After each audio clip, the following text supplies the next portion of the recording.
There are some Lego sets that I have purchased that have been horrible investments that I've tried to just hold on to, hoping they would eventually go up in value.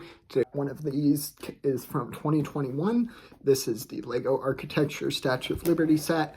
So this one, if I remember correctly, still hasn't retired. And like I said, it's a set from 2021. So it's been 5 years. Virtually all Lego sets retire before it's been a 5-year point.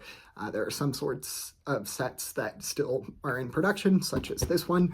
Another one that has been a big issue for me is the $470 Lego Hogwarts Castle. I bought one of these for retail price, $400 a couple of years ago, hoping that it would be a good investment, and ultimately I do think it will be. I think it's just more of a waiting game, but sometimes I just keep waiting, and the set still isn't retired, still hasn't gone up in value, because the majority of the time sets won't increase in value until after they've retired, because that's what creates the scarcity kind of mindset that people want to buy the set, but they're not being produced anymore, which means kind of supply and demand, that those sets become worth more and more the longer you wait, because more of them are getting opened and played with, and there are still investors and Lego enthusiasts and people who just love building Lego too that want to buy these sets, build them, hold on to them, use them as a display piece, whatever it be, and they're having to pay a premium for it. So that's why I've waited for a couple of these, because it's not worth selling them if the set hasn't already retired.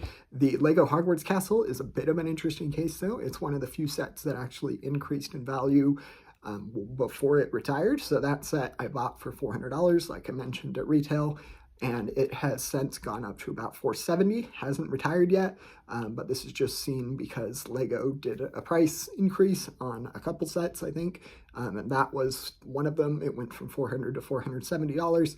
So there are still quite a few of them that are selling on eBay and other third-party markets for closer to the $400 range, but I did see that increased its value generally by about somewhere between $10 and $70.